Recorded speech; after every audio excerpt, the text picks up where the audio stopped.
Good evening. This is the 5FM Radio Main News, the headlines. Malanji Yamba remanded after conviction sentencing set for tomorrow.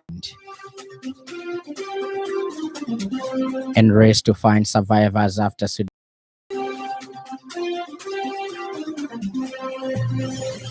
This bulletin is live on our Facebook page, 5FM Radio Zambia, and our YouTube channel, 5FM Radio Zambia. With the details, my name is Lance Sannie Banda.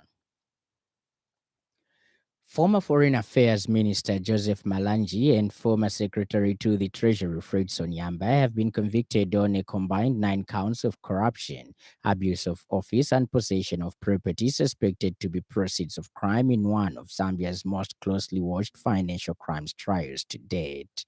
Magistrate Irene Wishimanga, presiding over the Lusaka Magistrate Court today, delivered a firm judgment against the 2 former high-ranking officials. Following their conviction, both Malanji and Yamba were immediately remanded in custody as the court reserved sentencing for tomorrow, Thursday, September 4th. Yamba, convicted on counts 1 and 2, was found guilty of illegally authorizing over 150 million kwacha in public funds for property purchases in Turkey, bypassing proper legal and financial channels. Malanji, convicted on counts 3 to 10, was found to have acquired helicopters and multiple real estate properties using funds whose source he failed to explain, raising strong suspicion of money laundering and unlawful enrichment. He was acquitted on count 5 for possessing Royal Gibson Hotel, which the General and Appeals Department of the National Prosecution Authority will be appealing. 4 people have died following a road traffic accident near Milunga village along the Mpika Kasama Road last night. Mpika Town Council fire brigade officers rushed to the scene after receiving an emergency call about the accident, which involved a maize-laden haul truck and trailer, registration ADF 2206 and ADF 2231, driven by 35-year-old Mr. Victor Kalimba, and a counter-light truck registration AIF 2256, driven by a yet-to-be-identified person. Council Public Relations Officer Mushota Mpundu has said preliminary investigations indicate that the haul truck, which was headed to Mpika from Kasama, suffered a tire burst. This caused the driver to lose control, veer into the oncoming lane, and collided head-on with the counter truck. Mr. Mpundu has explained that upon arrival at the scene, the fire brigade found the canter truck severely damaged with its driver trapped inside. Using hydraulic rescue equipment, the crew managed to extricate the driver, who had sustained fatal injuries. A total of 4 occupants from the canter, including the driver, were critically injured and rushed to Michael Chilufyasata Hospital, where they were pronounced dead on arrival. No serious injuries were reported from the haul truck and trailer at the time of the incident. The e-Government Division Smart Zambia Institute has handed over 2,000 computers to the Ministry of Local Government and Rural Development during a ceremony held at Smart Zambia headquarters. The equipment, valued at over 9 million kwacha, includes 1,780 laptops and 220 all-in-one desktops, empowering 116 local authorities to deliver efficient, transparent, and citizen-focused services while improving access to digital platforms such as the Constituency Development Fund Management Information System. Speaking during the handover, the e-Government Division Smart Zambia Institute National Coordinator Pesi Chinyama has emphasized that this milestone aligns with the government's commitment to improve aims to build a digitally enabled and inclusive public service.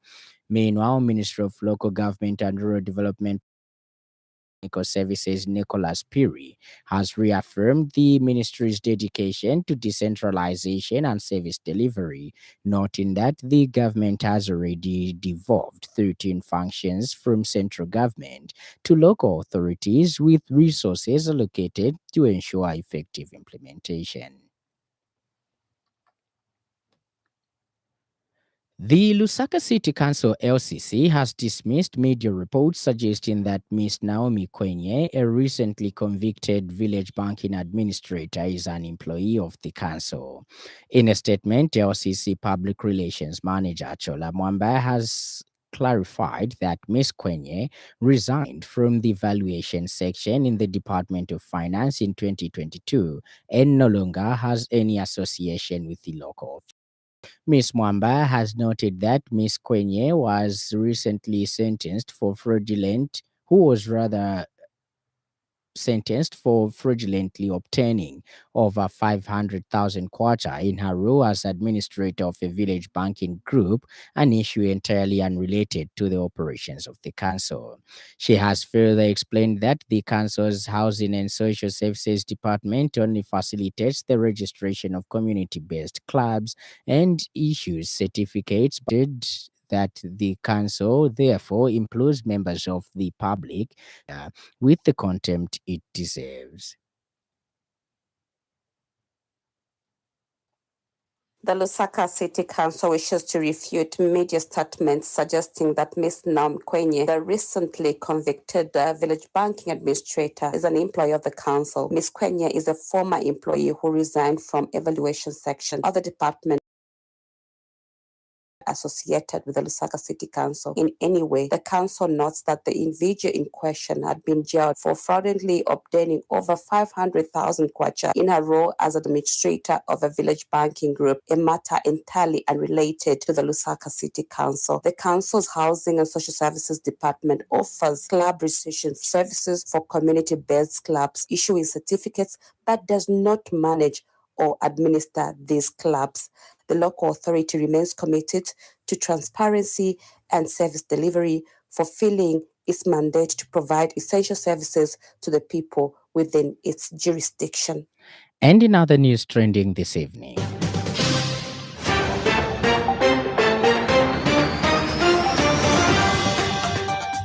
Minister of Local Government and Rural Development Gift Sialubalo on Tuesday, September 2nd, 2025, undertook a series of development-focused engagements in Eastern Province, reaffirming government's commitment to inclusive and community-driven development. The Lusaka Water Supply and Sanitation Company has welcomed the conviction and sentencing Teza Chipako of George Compound, who has been jailed for 15 months with hard labor by the Lusaka Magistrate Court for assaulting an LWSC employee. Up next, the business news. 5FM Radio Business News. We mean business. Keep you current in commerce, trade, and industry, local and global. It's our business to keep you informed about business. Remarkable Insight Hub representative Mola Muya has attributed the lack of trust as one of the major challenges small and medium enterprises SMEs face when seeking professional support. In an interview with 5FM, Mr. Muya has added that the huge time commitment required is another as SMEs from accessing much needed services.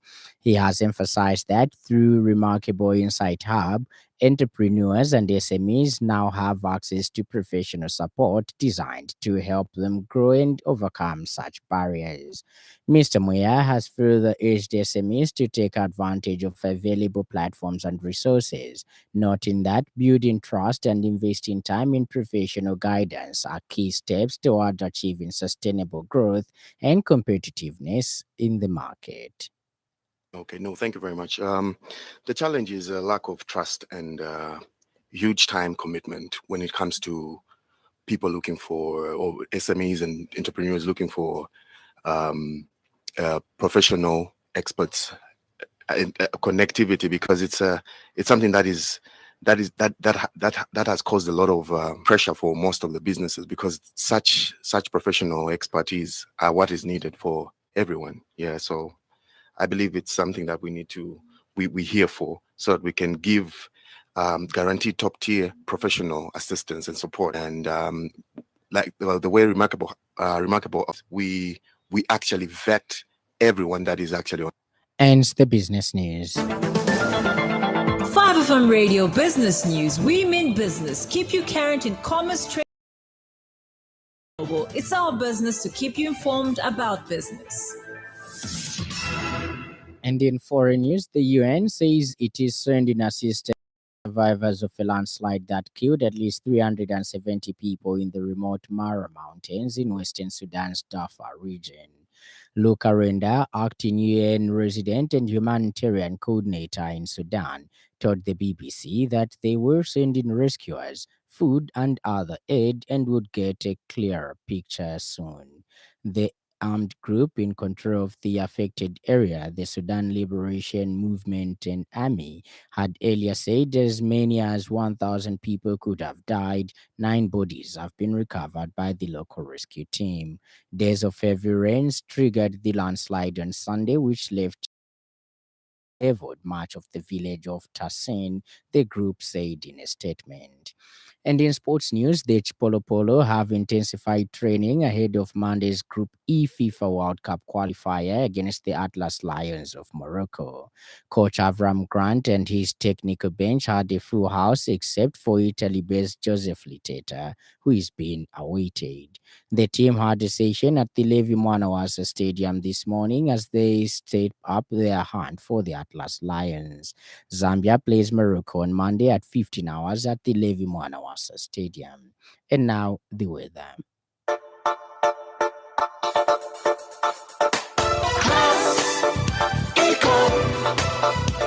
Class Econ Roofing Africa. Class Econ Roofing, plot 17100 off Katanga Road, 150 meters from Mumbwa Road, Chinika Industrial Saka. Class Econ Roofing. Class plus economy. Class Econ. Class Econ Roofing Africa. Class Econ. The evening is warm to hot with weather conditions expected across most parts of the country and to be mild as well. Ends our weather report, and that item brings us to the end of the news. But before we go, a recap of the stories that made headlines.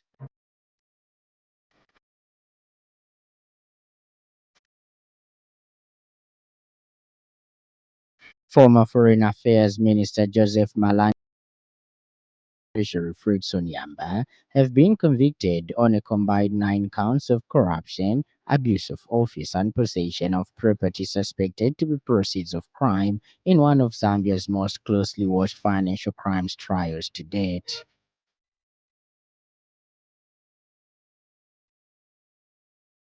4 people have died following a road traffic accident near Milunga village along the Mpika Kasama Road last night. And finally, UN says it is sending assistance to survivors of a landslide that killed at least 370 people in the remote Mara Mountains in western Sudan's Darfur region. For more news, follow us on Facebook, 5FM Radio Zambia, and subscribe to our YouTube channel, 5FM Radio Zambia. On behalf of the entire news crew and the technical department, thank you for listening to the happy world of 5FM. Stay safe and stay tuned to 5FM Radio. My name is Lance Sannie. Enjoy the rest of the evening.